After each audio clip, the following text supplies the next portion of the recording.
Hello mga Chesero, mga boss, mga pops. Welcome back to Archie Alonso Motovlog. Yes, at kung di ka pa nakasubscribe, subscribe na. And don't forget to hit like, share, comment, and hit the notification icon sa channel na nag-start ng pagka-canvas ng motorcycle units, parts, and accessories.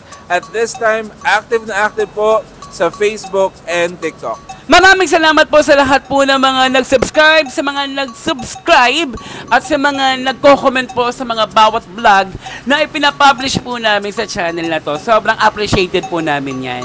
Tama-tama mga Chesero. At meron tayong bago dito sa mga mahihilig sa limited edition. Uy. In commemoration ng 60th milestone ng Kymco. Wow. Ilalabas po ang Dink R 150 limited edition. Uy, gustong-gusto ko yung pag-usapan mga Chesero dahil balita ko, di ba? Isa ito sa mga talagang mag-quality or premium na makina. Yes, sa motorsiklo. may dagdag na accessories mga Chesero na worth 15,000 separately at 600 pieces lang po siya available dito sa Pilipinas. Diyos ko, 600 lang pala available dito sa talagang limited edition talaga siya. Oo naman. Eh kaya naman pag-uusapan na natin yan dahil excited na ako. Sabay-sabay na tayo mga Chesero. In 5, 4, 3, 2, 1.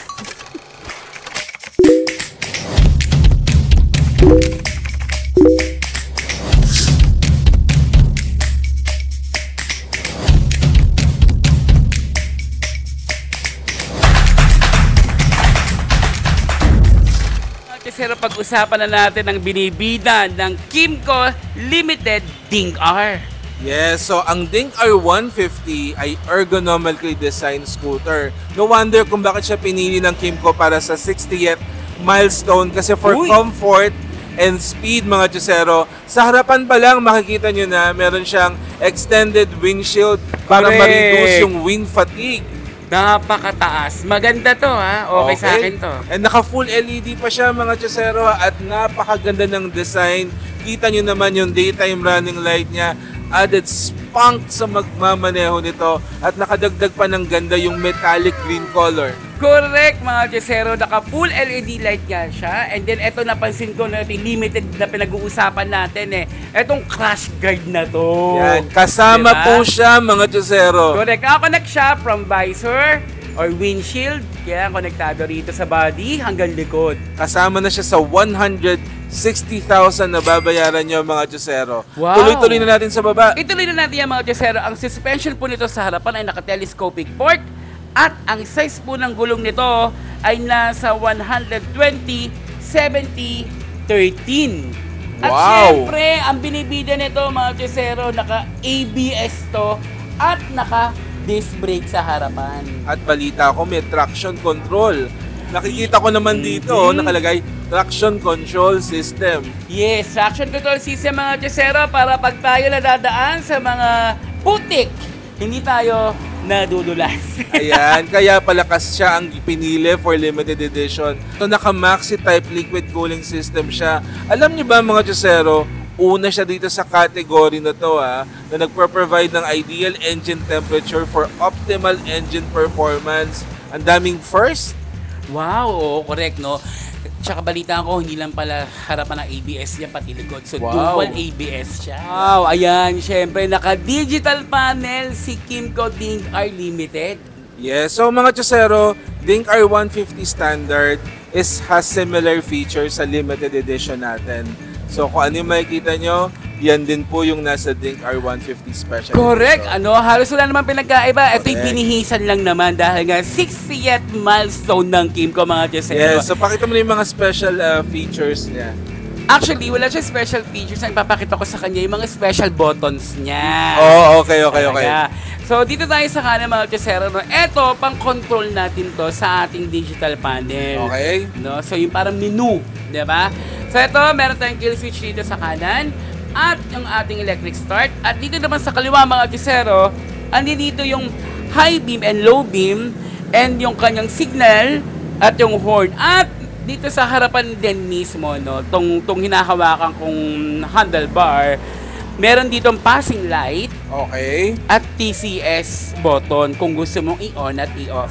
Ayos. At balita ko, meron siyang easy access USB charging port. Asan yun? Nagtatago siya. Saan? Dito, charan! Yan, mga Josero. So Andito again, po. Link R150 spells comfortability sa rider natin, mga Josero. Panel. Correct. Mga Josero, ito po ay all-in-one keyless. Uy! Di ba di mo na astig. kailangan ng susi? Di mo na kailangan tumayo kasi nandito na rin yung fuel tank niya. Yung itang fuel tank capacity niya, mga Josero, is nasa 10.7 liters. Uy, ang laki! And alam nyo ba, ng one full tank niya, may approximate range up to 400 kilometers. O ikaw na, Ding R, ikaw na talaga. At ang nagustuhan ko, meron pa siyang pocket dito sa kanan.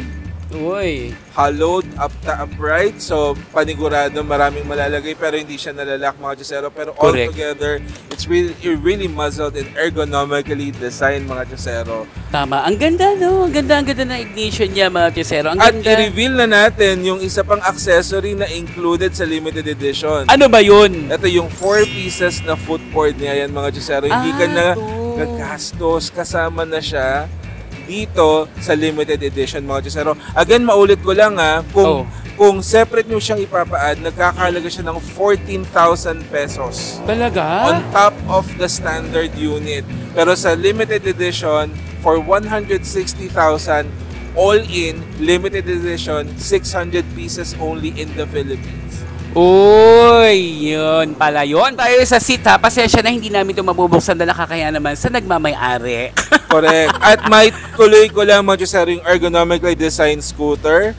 Kasi meron siyang wider backrest, Tama. may seating space, kaya kasyang-kasya ang buong pamilya, hindi, kasyang-kasya ang pilon, komportable, maganda yung legroom, and at the same time, kasyang-kasya po yung pilon. Uy, tama ka dyan. Napakahalawak na, mga Josero.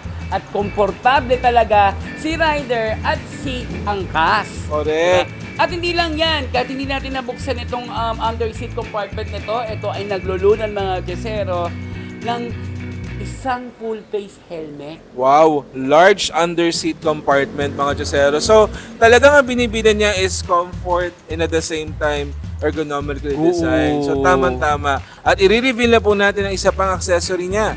Ayan o, meron ako nakita dito, mga Josero. Meron siyang ready for top box. Yes, at solid po siya, mga Josero. Hindi ka tulad yung sa standard, ayun o, ando doon, wala siya.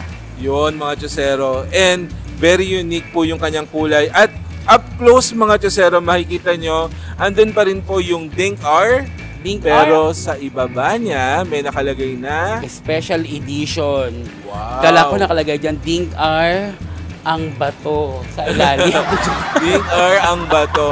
Yun, special edition, mga Josero. At lubos-lubosin na natin dito sa gilid niya, mga Josero. One thing that I like the most dito is neat yung parang para sa step knot ng mga pilon. Yes, so and ang mga naitatabi foot pegs. siya. Yun. At very sporty and muscled muffler, mga Josero. Correct. Dito, halika, punta tayo rito sa likuran. Ayan, so dito naman tayo sa likod, mga Josero, no? Siyempre, kung naka-LED ang harap, naka-LED na rin dito, yung likod. Wow, mga Josero. Ang daming discables ako nakikita. Correct. So again, tatak, Kimco, unique ang ilaw sa likod. Correct. Oo, wala akong Yan. masabi. Plus, syempre, no, mapapansin nyo rin dito, yung nasabi ko nga kanina, no, yung ready for top box. Tapos, ito yung kanyang crash guard. Tuloy-tuloy talaga, no? Correct. Sa body. Tuloy-tuloy. Ang galaw. So, yan, mga Josero, makikita natin dito yung fender. Medyo may layo ng onte Yes, sa ating medyo gulong. 3D dimensional din siya, mga Josero. At meron daw siyang EBW. Ano yung EBW? Ano nga ba? Emergency Brake Warning. Meaning? So, meaning, meron siyang additional safety feature na pag nag-brake ka suddenly at high speed and can avoid rear-end collision. So, Uy. para kang kotse. Uy, ayos yun na. Oo, so iilaw to para yung nasa likod mo maabisuhan at maiwasan yung aksidente. Ay, ayos yan Nako. Ganda Iba. mo naman. Ayan, so tuloy mo na. Ituloy na natin yan, mga Josero, no? Ang ating pong size ng gulong sa likuran ay nasa 130/70 by 13. At ang kanyang brake system po sa likod ay disc brake at naka-ABS. So, ibig sabihin, ang front niya is disc brake, ang likod niya disc brake din and dual ABS. So, abs. Abs! At This. Tingnan mo, Josero, tingnan mo nga yung mugs niya. Parang iba yung kulay. Yung mugs niya, oo nga no, medyo brownie na bronze ang dating sa Parang akin. bronze na metal, na army metallic green yung kulay niya. Very consistent sa overall body nung unit, mga Josero. Oh, napakaganda mga Josero. Tapos ito, naka-dual absorber shock siya. Yes, so shock absorber na dual. Josero, pag-usapan na natin ang makina ng Dink R150 Limited Edition. Uy! Ito po ay overhead cam, 4-stroke, 4-valve, liquid cooling, fuel injection, 150cc, at ang kanyang maximum horsepower na sa 11.2 kilowatts at 8,500 RPM. At ang kanyang maximum torque naman nasa 13.2 Newton meter at 6,500 RPM. Bigatin, mga Josero. So tuloy-tuloy na natin sa kanyang dimensions. Gusto mo bang sakyan, Josero? O sige, sakin natin. Okay. 10, 9, yan. Hindi ako madadala sa mga bilang mo. Ayan. So mga Josero, ang kanyang dimension, meron siyang dry weight na 148 kilograms, tapos 1,957 by 787 by 1,297 millimeter, na may seat height na 783 millimeter, wheelbase na 1,374 millimeter, at fuel tank na 10.7 liters. Alam mo no, mga Josero, no, kumbaga parang naka-center stand pa to. Pero pag binaba ko naman yung pa ako, natutungkod ko. So what more pa kaya kung ibababa ko pa yung center stand? So ang height ko po ay 5'5". Kaya ko as a 5'5", diba? Yes. Plus, malawak yung kanyang footboard. So, yung space dito. Footboard talaga, ano? Yung foot leg ko Yung dito. legroom mo, Oh, yung legroom, sorry. Yung legroom malawak. So, walang sikip-sikip. So it pag caters to iikot-ikot different ka. height, no? What? It caters to different height. Yes. Ayan. So, walang tama-tama sa mga tuhod natin at very komportable. Ayan. So mga Josero, maulit ko lang, ang Dink R150 Limited Edition to commemorate the 60th milestone ng Kymco is your standard Dink R150. Ang kinaibahan lang po nito, binigyan ng maraming bihis na accessory na usually nasa 15,000 pesos but at a cost of 160,000, sayong-sayo na siya. Pwede, no? Pwede. Tapos 600 pieces lang po ang available na units dito sa Pilipinas. So ikaw na kaya yung susunod na magmamay-ari ng 600, isa sa mga 600 units. Wow!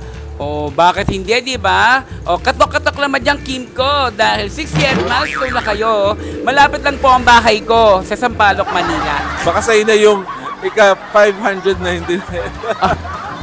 Yung talaga maubos na talaga. Sa mga Josero, no, available po ito sa Kymco Cycle Mart, 10th Avenue, Caloocan. Official dealer. Just look for Ma'am Rosana at wag po kayo mag-alala sa kanilang mga parts and services kasi 3S shop po ito.